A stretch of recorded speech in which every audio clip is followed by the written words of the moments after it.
What is up, everybody? It is Midwest Raider fans coming at you with another video for our channel. Today we have a really good one. We have the Jaguars preview in 2025. We are meeting them again, and we're going to give you that preview. We're going to let you know what's going on. We're also going to let you know kind of from the last video as well, kind of tear into this one a little bit and talk about everything Raiders. So we got Jimmy. He is back for the preview. Thank you.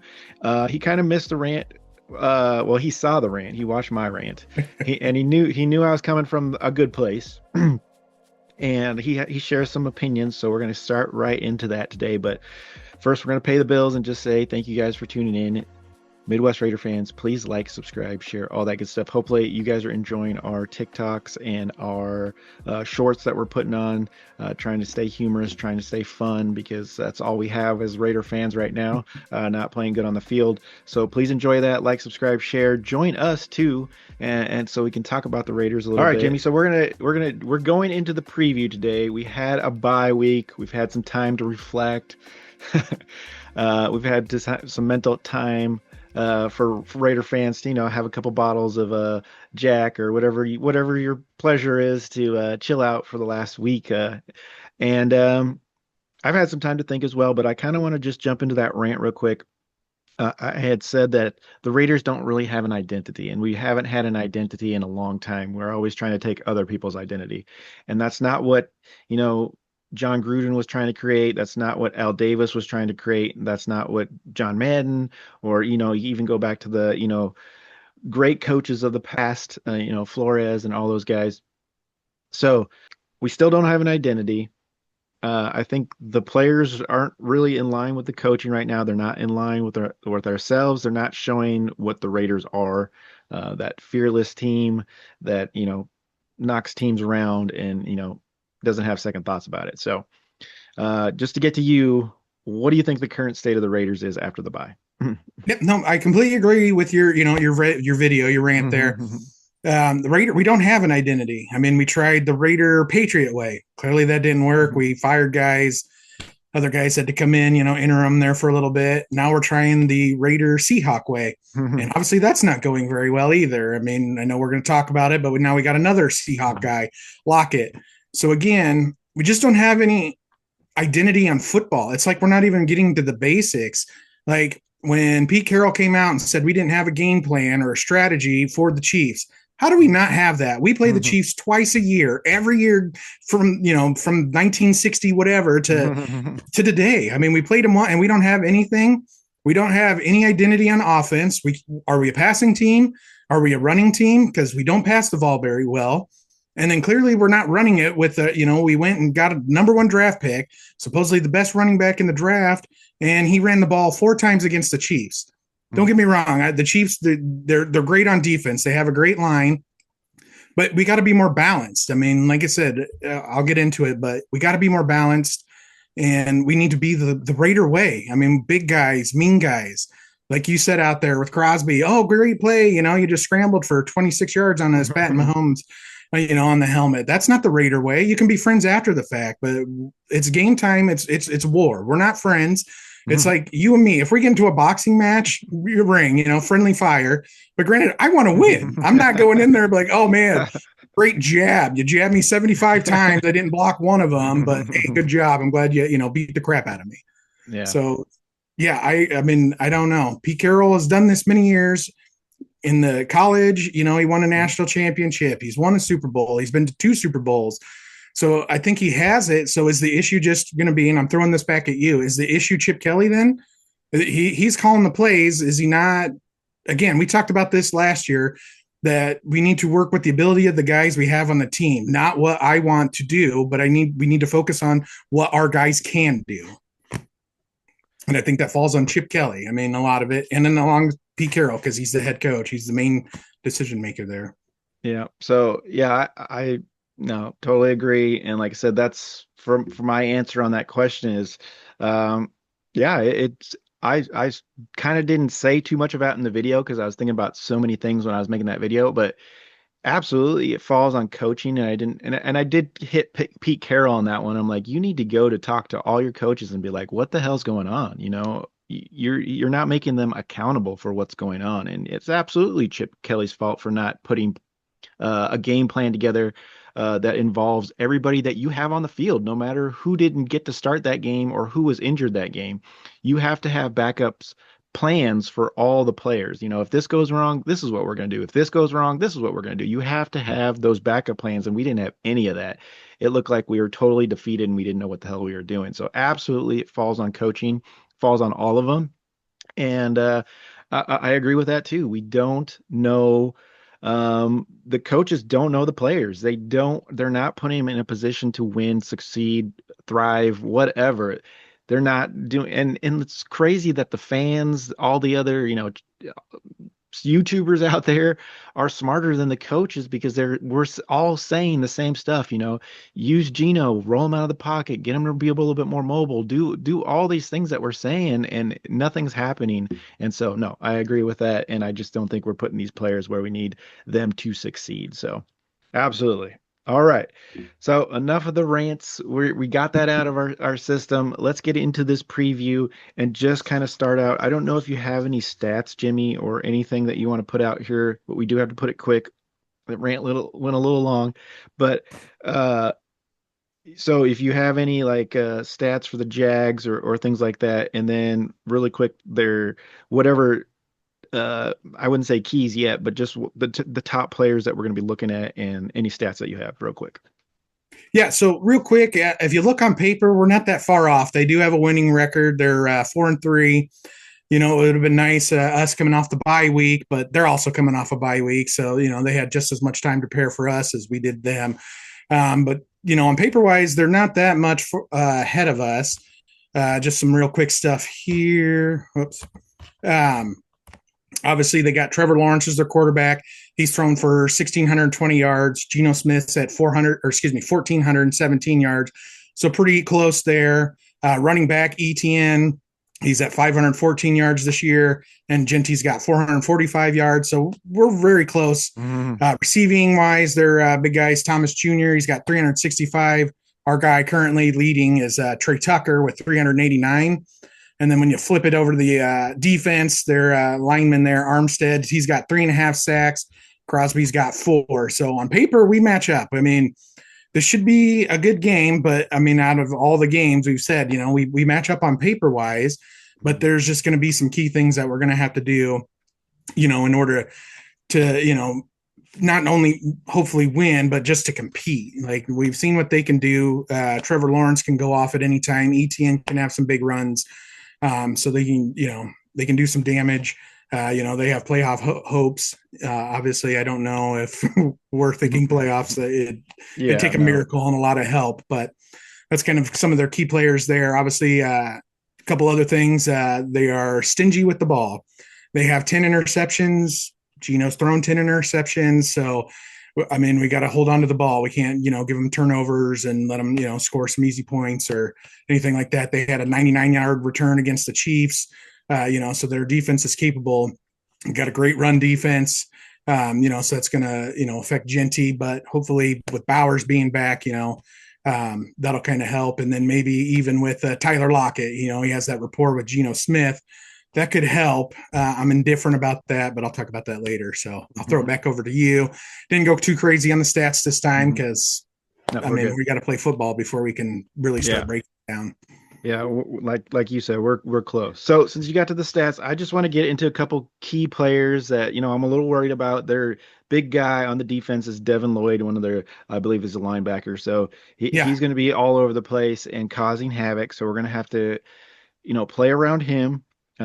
They should know that, of course. Also, the Jags defense is when they get a turnover, they're kind of statistically higher to win, even if they just get one turnover. So that's crazy. When they don't get turnovers, they lose. So we're gonna have to play a pretty good game there. And like you said, Geno does have 10 interceptions, so that doesn't help. And then also, I just one little other key I wanted to bring up is the Raiders defense. So our run defense, which is good, which we're going to need against ETN, is ranked 9th. So that's pretty good, actually, our run defense. And I think altogether, I think we have like 15 sacks, the whole team combined. So that's pretty good too. So hopefully I don't know if you have a stat on that, but I think Lawrence has been sacked a few times as well. So maybe he's had like he's been sacked 20 times this year or something like that. But Yes, I don't have the okay, exact number, but yeah, he's pretty very close. sackable. Yeah, So yeah, yeah. we So need our defensive line to yeah, put some pressure on him. if we can get to him, I think that would be super awesome. So hopefully that can happen. I think we're the our defense is averaging two teams like 25 points per game. So that's pretty high, you know. So when you have to have your offense score more than 25 points, that's a lot, and especially when we don't average 25 points a game. It's going to be tough. We're going to actually have to play some good, like you said, we got to play good all the way around and just cohesive. And it just sounds so simple, but it's so hard because they just can't play a complete game with everybody doing their job. Somebody last game, offense and defense was terrible, but you know, if we can have special teams, defense just hold in there, and then the offense just score us a few touchdowns is all we really need to get through this game. And it sounds so easy, but it's just so hard. And I know you wanted to kind of talk about getting back to the basics, so I'll let you go ahead on that. Yeah, I mean, that's what we got to do. We got to get back to playing football. We need to be more balanced. I mean, you watch the Chiefs game and we handed the ball off to Ginty four times. All we did. I mean, we were just pass, pass, pass. And I understand when you get behind, you're trying to catch up. But one thing I do like in this game, again, because we're focusing on this game, is the Jaguars are dead last, so the worst team in the NFL for sacks and quarterback pressures. So obviously, all that should help Geno Smith. Again, I'm still thinking we still need to roll him out more, you know, because obviously when he stands in that pocket, it's just not good. We get take too many sacks. So if we can get him rolling out, like I said, he's going to have Lockett, and Lockett and him should have some rapport. From what I heard, Bowers is supposed to be back, so that's going to help out as well. And as of now, we have Jacoby Myers, I believe, is suspected to start as well. I don't know. I know he had that injury, and so he was out, but hopefully after the bye week, he'll be in there. He's still part of the team. Obviously, I know there's a lot of trade talk, but nothing official. No, anybody's put out there yet other than us that, you know, we're looking for a second round pick for him. So we have options. Yes, running the ball is going to be hard, but I think if we stay balanced, and again, the biggest thing is no turnovers. If we have no turnovers and, you know, we can eat some clock up, score, dink and dunk. I don't care. You know, if we run the ball, get 3 yards, and then we pass it short, you know, for 3 more yards, and then we, you know, whatever, get a first down, all the way down the field, score the 7, kick it off to them. Hopefully, like I said, we can get some pressure on Trevor Lawrence there.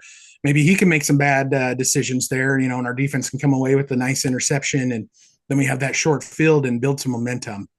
But again, I think it's just getting back to the basics. We need to be balanced and we need to play football, which we haven't really seen a whole lot of our team just go out and play football this year. Excellent, all good stuff. The only thing I want to add is so they do have, you know, I kind of talked about their defense a little bit, but offensively they have that Brian Thomas. They have a great tight end called Strange. I can't think of his first name, and then Travis Hunter, of course, which had a really good game last week, one of his best games that he had. So he's on the come up. Hopefully, not coming more up against the Raiders. And then of course they have the ETN Junior. Travis Etienne Jr. as a running back. So they do have some offensive weapons. We just got to hold that together. I don't know. Max seems like he's going to play from what you've seen.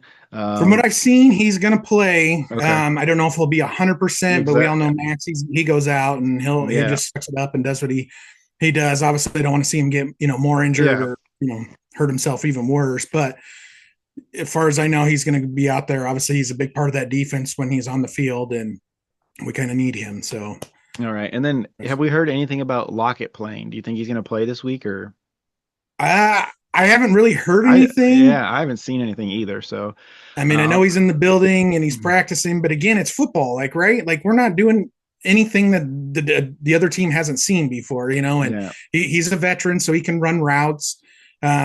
I think obviously with Jacoby and him on the field, along with our other guys, Tucker and Bowers, like I said, we're hoping to get Bowers back. I heard good things, but we'll see as the week progresses. Yeah. If not, it could be a good thing. I don't think he's going to be our savior by any means. Yeah. But obviously, you know, another veteran out there is going to help us, you know, especially Geno, when you have, you know, 2-3 guys out there who, you know what the routes are and run them, you know, and nothing against Thornton Jr. or Besh there. Like I said, I know they're rookies, and they get there, but they just don't have that rapport with Geno. Yeah. So No, I get it. Like I said, I don't think Lockett's going to make an immediate impact. I hope he, like you said, I hope he just comes in and kind of just pulls coverage maybe and leaves other players open. I think that could help. And so maybe we will see a better day out of Tucker, uh, and or Myers. So, because those are going to be our three main guys, right? Tucker, if Lockett plays, and then, and then you said Brock Bowers, but if Brock's not going, Michael Mayer still be a good asset there too. So, yeah, hopefully I think Mayer's just as good, yeah. like I And said, as then, Bowers. Maybe not the deep threat like Bowers but yeah, possesses, but but we haven't yeah. been really lighting them up deep anyway. So, but And then hopefully, maybe this game. yeah, and then we really haven't talked about Janty either. I mean, I definitely think I know they're holding the run down, but we can do so much more with him. He's been catching very well as Yeah, he's well, got great hands. which I'm super surprised about that. I did not know that about his game. So if we can use that as well as a quick out or a quick, dump ball, which Gino has shown he's been doing a few times, maybe we can get lucky with that as well. So, all right. Other than that, what just real quick, two things that you are absolutely totally are the keys to winning this game. Two things, short, short, short. Short. Okay, so I Mm. think it's going to be Geno Smith not turning over the ball. And I think our defense, if our defense can stay out there and not let him run wild on us, we can get some pressure on him. I think that'll keep us in the game. So those are my two quick points.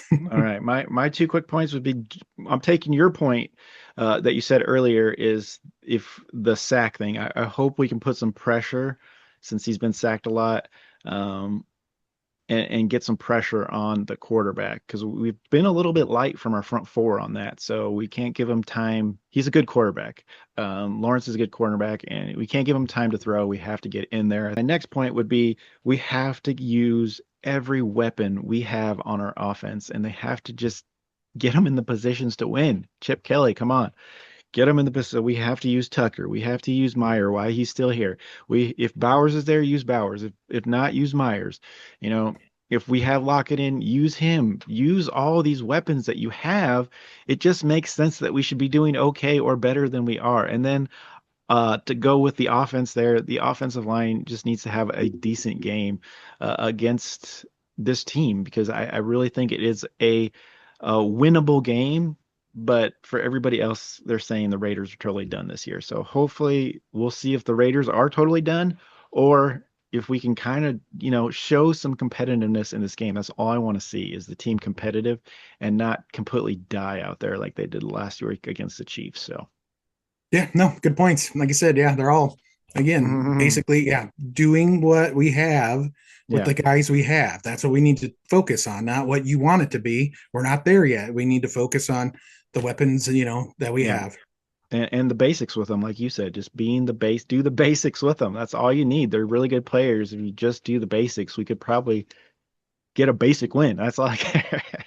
Yeah, So, I agree. What's your prediction? What's your final score? Final score prediction for this week? We got. I'm gonna say it's close. I'm gonna go with let's go 2010. That sounds good. I'm gonna go Raiders 2010. We're gonna find some offense. The defense is gonna play enough to stop them. 2010. Wow, I like your optimism. I hope you're right. I'm falling back off you from all your predictions. I'm going to go Raiders win. I know we've heard, we need to tank, blah, blah, blah, but I think that's not in Pete Carroll's nature. So I think he wants to be competitive. I think he's trying to do something this bye week. So I'm going to say 24-21 Raiders. I think it'll be close, maybe a walk-off field goal to win it, but I think it'll be close. And this week's going to tell us a lot because if Geno's getting sacked left and right by the worst pass pressure defense and we have nothing and, we go out there and lay an egg and we just not doing anything, then I think we all know we're not looking at another win this season. Yeah. I agree with that. And like I said, you said it's not in Pete Carroll's nature, but is it the team nature? Are they going to stand up for Carroll or are they going to just fall apart and pretty much tell people that they're not with him, you know what I mean? So yeah, no, I hear you. Again, I don't see Crosby doing that when he said, he doesn't want to be traded. He, had that meeting with the coaches and upper management and all that. So I think he still wants to win. And there's time. We're only halfway through the season. Who's to say we can't put something together and make a run here? I mean, we've seen teams do it. Not to talk about the Chiefs, but they were 0-2, and look at that. They've found their rhythm, found their groove. Yes, I know they got Rashid Rice back after his suspension and stuff, which only helped them. But they were getting into a rhythm without him, and obviously he's back, so now they're in even more rhythm with him in there. But we can do something still. I'm not saying playoffs, but we can make it a respectable season. It's currently not looking like that, but and that's all we want as Raider fans. So all right, guys, thank you so much for tuning in. It's been Midwest Raider Fans, just here to talk football, have fun, and let us know what you think. Are we on anything, or are we telling the truth here? So Jimmy, I'll let you finish that up, and then let's go ahead and hit it with the outro. All right. Yeah. No, like I said, I agree. Just everybody like, subscribe, share, leave us a comment. We love talking Raider football. And as always, go Raiders.